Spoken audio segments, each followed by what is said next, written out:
Welcome to this tutorial on defining the site in Dreamweaver CS6. If we go to the Site menu, New Site, when the dialog appears, we will give it a site name. Any text will do here, so I'm just going to call it Week 1 Site. Next, you point to the root folder location, which is where we're going to store our local copy. So I'm going to browse, and I'm going to go to my DkIT folder, and then my 1314 folder, and then websites. And I'm going to create a new folder here for my website, and I'm going to call it Site 1. Create, and then choose. So we've told Dreamweaver where our local site is going to be. Next, if we go to the advanced settings, we can tell Dreamweaver where we want to put all of our images by default, the default images folder. So again, using the browse button, we will create a new folder inside of our root folder, which is Site 1, and we'll call it images. Create, and choose. So that's our local information for the moment. Just make sure that your links are relative to document as opposed to the site roof.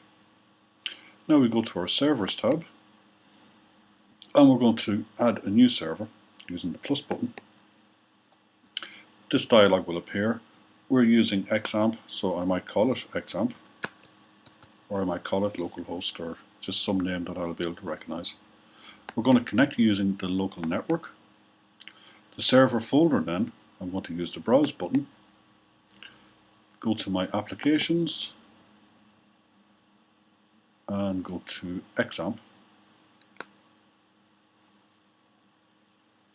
So inside XAMPP there's a folder called htdocs, which is HTML documents, and inside of this folder I want to create a subfolder where my website is going to be published. So I go to new folder, and again I give it a single word and create and choose. Next, the URL, and the URL is going to be the server, which is localhost, / the name of the folder, which is Site 1.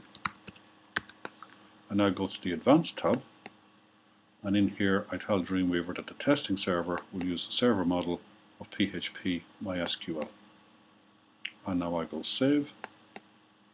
We have a line entry here for the server. I'm going to just click Testing and Remote. So both the remote and the testing server are the same. If I need to make changes to this, I can either double click or use the Edit button.